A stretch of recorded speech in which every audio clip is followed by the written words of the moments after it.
Eu sou Manuel Carvalho e este é o P24. O que a Seleção Nacional nos diz sobre Portugal? E vai meter a bola para fora da área, a bola para Ruben Neves, entrega para Renato Veiga, vai-se ensaiando o hino nacional de Portugal para assinalar este final de partida. E a bola já para o Vanician, vai perder a bola, Forbes dá a bola para Félix, olhou para a área, dá a bola para Conceição, bateu, marcou, mais um, Portugal, histórico, Francisco Conceição marcou no território que bem conhece. Em circunstâncias normais, o país do futebol devia estar a celebrar a vitória categórica por 9-1 da Seleção Nacional sobre a Arménia e ainda mais a 9ª qualificação para uma fase final do Campeonato do Mundo. Mas tanto como o reconhecimento de um jogo que reconciliou a equipa nacional com o país, no final falou-se também das dúvidas que a fase de qualificação colocou em cima da mesa. Com um grupo fraco pela frente, Portugal teve de esperar pela última partida para se qualificar. E os fracassos dos embates contra a Hungria e ainda mais contra a República da Irlanda deixaram no ar perguntas. A primeira, a mais importante: será que com este desempenho Portugal pode continuar a considerar que tem condições para se bater pelo título mundial? E outra, decorrente da primeira, que continua a gerar um debate apaixonado: será a seleção, de facto, resultado de uma escolha que permeia os melhores? Ou, por opção do treinador, a equipa nacional tornou-se uma corte povoada pelos mesmos de sempre, como se tivesse uma espécie de estatuto de nobreza que lhes garante um lugar na ficha de jogo? Há anos que o país discute esta questão, pelo menos desde o Mundial do Qatar. Jogadores que outrora eram indiscutíveis pela sua efetiva qualidade de jogo acusam hoje o peso da idade, mas continuam a ocupar lugares, deixando de fora jovens que, na opinião de alguns especialistas, tinham mais condições para jogar. Exemplos: Cristiano ou Bernardo Silva, no primeiro caso, Rodrigo Moura ou Giovanni Canda, como exemplos do segundo. Sabe-se que o país tem uma extraordinária dívida de gratidão aos jogadores que hoje estão nos 30 ou muito acima dos 30. Mas, de alguma forma, a renúncia à juventude revela o conservadorismo arraigado da sociedade portuguesa. Os incumbentes parecem ter um direito natural a existir, os que emergem e revelam as suas capacidades são relegados para segundo plano. Será esta a melhor forma de defender o interesse e a capacidade de competir da seleção? E, de passagem, será esta a melhor forma de proteger a imagem de jogadores que estão já longe da sua melhor condição? Por tudo o que, por exemplo, o Cristiano Ronaldo fez pela equipa nacional, por tanto o que o país lhe deve, faz sentido expor o seu natural declínio físico, sujeitando a tantas críticas? Temas para uma conversa com Nuno Sousa, jornalista e editor da secção de desporto do Público. Este é o P24 e o seu dia começa aqui. Viva Nuno Sousa, muito obrigado por vires ao P24. A exibição demolidora da Seleção Nacional no jogo deste domingo veio, de alguma forma, reconciliar a equipa com a devoção que o país lhe presta. Mas conseguir essa exibição sem Ronaldo vem, da mesma forma, prolongar a discussão sobre se ele tem ou não lugar na seleção. Isto faz sentido? Olá, boa tarde, Manel. Obrigado pelo convite. A discussão em torno de Cristiano Ronaldo parece eterna no sentido em que o jogador se tem, de certa forma, perpetuado na seleção, com protagonismo dentro e fora do relevado, e levantado questões do ponto de vista ético em muitos casos, mas também do ponto de vista técnico, que é isso que me parece que nos interessa mais agora. Claro. Creio que Cristiano Ronaldo tem sido, em muitos momentos da trajetória mais recente da seleção, uma solução em determinados contextos do jogo, mas tem sido também, simultaneamente, um problema em momentos muito particulares. Ou seja, creio que a seleção com Cristiano ganha alguma preponderância dentro da área, capacidade de finalização no último gesto da definição, mas é preciso para isso que a seleção seja dotada das ferramentas necessárias para o alimentar devidamente. E nem sempre isso acontece, não só porque do ADN da seleção portuguesa não faz parte de um conjunto de ferramentas, e quando digo ferramentas refiro-me ao talento individual dos jogadores, características inatas, que contribua tanto para um jogo mais direto, se quisermos. Portugal é uma seleção de raiz que se alimenta mais de um jogo mais associativo, mas também porque me parece que Cristiano, à medida que a carreira se tem desenrolado e que os anos também se vão acumulando, se transformou muito mais num jogador de área, num predador de área, do que propriamente um jogador que causa desequilíbrios em zonas mais atrasadas do terreno.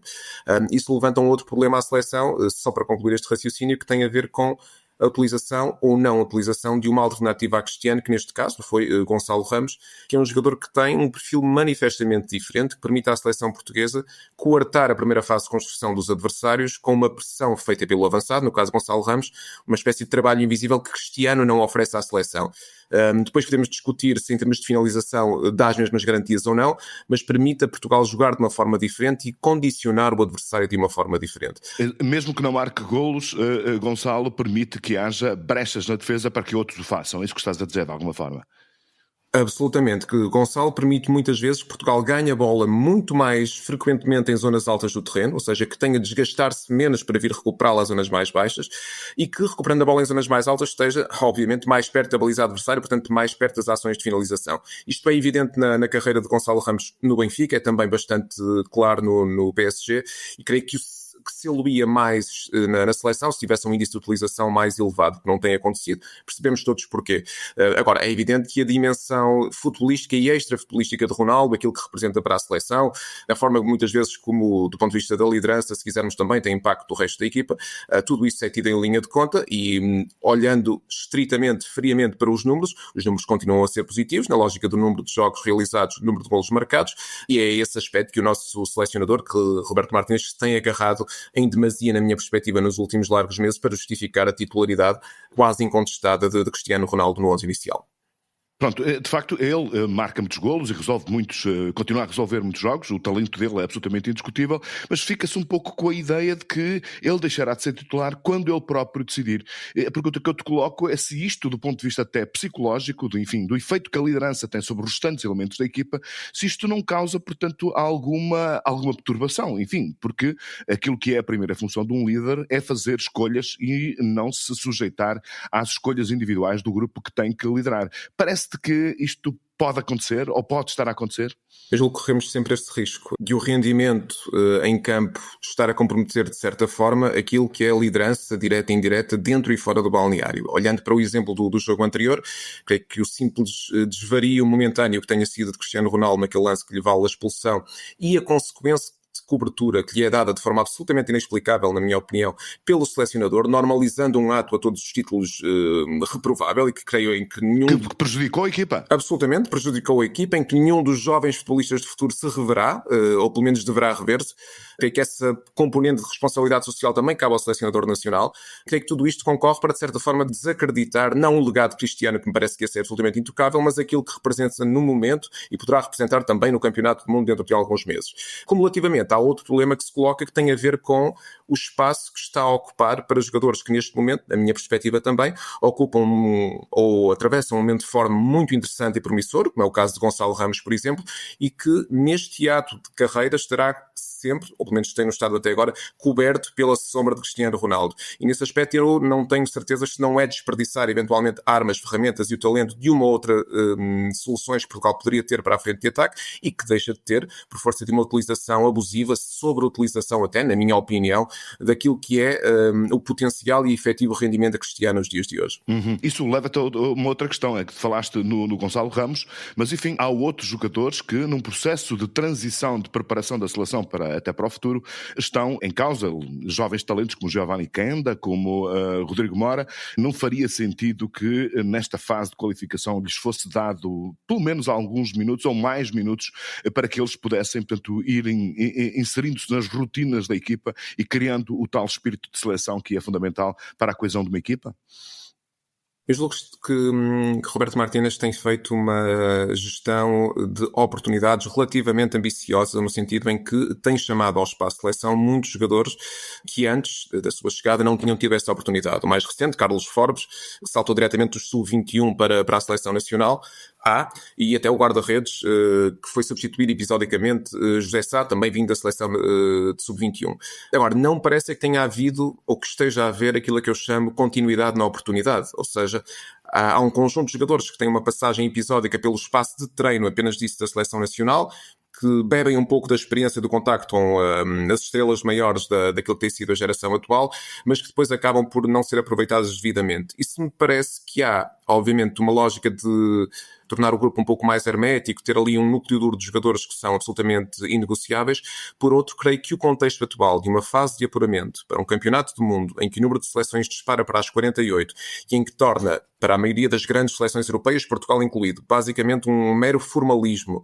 Estes 8 jogos iniciais de qualificação seria, em condições normais, o habitat ideal para poder, se quisermos, preparar para o futuro jogadores com a qualidade que citaste, Giovanni Kenda, Rodrigo Mora e tantos outros no mesmo patamar, para que no pós-mundial, eventualmente, mesmo que não fossem utilizados na convocatória final, possam claramente estar mais preparados para competir com a seleção A. Não foi isso, ou não tem sido isso que tem acontecido. Roberto Martínez tem sido bastante mais conservador e fechado nas escolhas, mas também temos de conceder que esta reta final de apuramento relativamente atribulada concorreu para que a lógica de raciocínio fosse cada vez mais agarrar-se aos momentos e às decisões de segurança que tem tomado até agora. Apesar da vitória de ontem do primeiro lugar no grupo, é caso para dizer que a fase de qualificação da Seleção Nacional foi decepcionante? Eu julgo que sim. Olhando para aquilo que eram as expectativas, para o discurso que começou a tocar mais já na fase final do Campeonato do Mundo, logo nas primeiras jornadas desta fase de qualificação, quando se percebeu que Portugal era manifestamente superior a qualquer dos adversários, e olhando também para as dificuldades que Portugal não foi capaz de contornar ainda desde que Roberto Martínez chegou, sobretudo jogar contra equipas com uma abordagem mais conservadora ao jogo, sobretudo se dispõe num bloco baixo. Mais fechadas. Exatamente, mais fechadas, nomeadamente com uma linha de 5, quase sempre um 5-4-1, que faz com que Portugal tenha pouco espaço para jogar dentro do bloco contrário, muito espaço no sentido em que ocupa quase apenas os últimos 30 metros do campo e controla o jogo com bola, mas em rigor à volta da grande área, nesse núcleo, enfim, decisivo daquilo que é um jogo de futebol. Portugal não tem tido muito espaço para manobrar, e a verdade é que as dificuldades que Portugal encontrou com Roberto Martínez, sobretudo na fase final do Campeonato da Europa do ano passado, diante da República Checa, diante da própria Geórgia, em que Portugal perdeu por 2-0, diante da Eslovénia já também na fase eliminar, parecem ter-se perpetuado e estarem ainda por resolver no momento atual. E vimos isso, obviamente, diante da seleção irlandesa, que usou a mesma estratégia com os resultados que conseguiu, e até diante da seleção da Hungria, seleções com mais capacidade de sair com bola para o ataque. A Arménia de hoje, sem, enfim, referências como o Henrique Mkhitaryan, por exemplo, é uma seleção com pouco talento individual, não tem essa capacidade de, defendendo bem de forma compacta, depois infligir dano em termos ofensivos, e creio que Portugal acabou também, de certa forma, por se aproveitar bem, obviamente com todo o mérito, das fragilidades que mostrou no jogo do Estádio do Dragão, e que já tinha mostrado, de resto, também no próprio encontro na Arménia. Mas são adversários com um calibre muito abaixo, a Arménia, obviamente, daqueles que Portugal vai encontrar na fase final do Campeonato do Mundo em circunstâncias normais, pelo menos quando se chegar à fase eliminar, porque, como dizíamos há pouco, com este leque mais alargado de seleções, que agora serão 48, há que relembrá-lo, é verdade e é muito possível que Portugal e outras seleções com mais tarimba venham a encontrar na fase de grupos adversários com, enfim, um índice de competitividade que não encontraram em mundiais anteriores, obviamente com um leque de opções bastante mais restrito e seleções muito mais competitivas.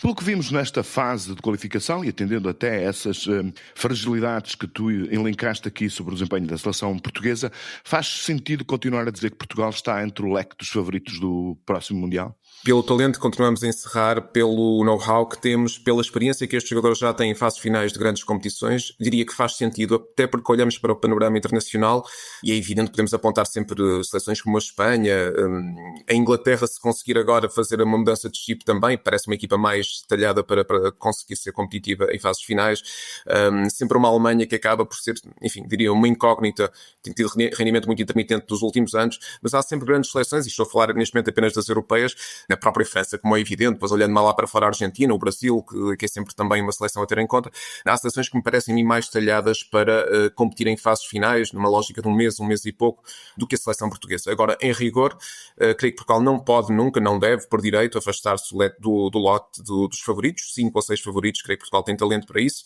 Tem um selecionador que, enfim, por muito que não seja consensual, se é que há de alguma vez seu, é um treinador também com experiência a este nível, até com a seleção da Bélgica, como sabemos, e tem, a meu ver, também um grupo de segundas linhas, jogadores que jogam nos melhores campeonatos europeus, capazes de dar à seleção o conforto de ter soluções alternativas, no caso, enfim, de haver castigos, de haver lesões e todos esses imponderáveis que surgem em torneios que são, enfim, de gestão muito curta, como é o caso de um campeonato do mundo ou um campeonato da Europa.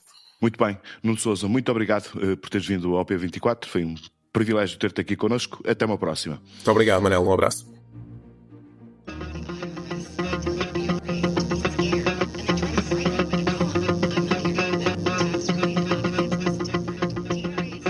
Numa das apresentações do livro Erst 07769, do húngaro László Krásnó-Orkai, em Nova York, houve uma performance do músico Victor Lois, da qual acabámos de ouvir um excerto. Lendo a recensão que Isabel Lucas fez do livro na última edição do Y, entende-se a escolha musical. Minimal, repetitiva, sem emoção. A literatura de László Krásnó-Orkai, distinguida este ano com o Prémio Nobel, é densa, sombria, catastrófica até. E este livro, escreve Isabel Lucas, conduz-nos a uma imersão numa espécie de neblina espessa, capaz de revelar, como numa profecia, alguns dos elementos mais cruéis da existência no mundo contemporâneo. O mundo onde a realidade não evolve, antes recomenda falsos profetas. E também, diz o autor, onde a esperança é um erro. O livro mereceu a Isabel Lucas 5 estrelas em 5. Olhando para a sua competência e saber destas coisas da literatura, estamos, sem dúvida, perante uma obra obrigatória. O P24 regressa amanhã. Tenham um bom dia. Para não perder os novos episódios, subscreva este podcast do Público na sua aplicação preferida. Para além deste programa, há mais para descobrir em público.pt/podcasts. O Público fica no ouvido.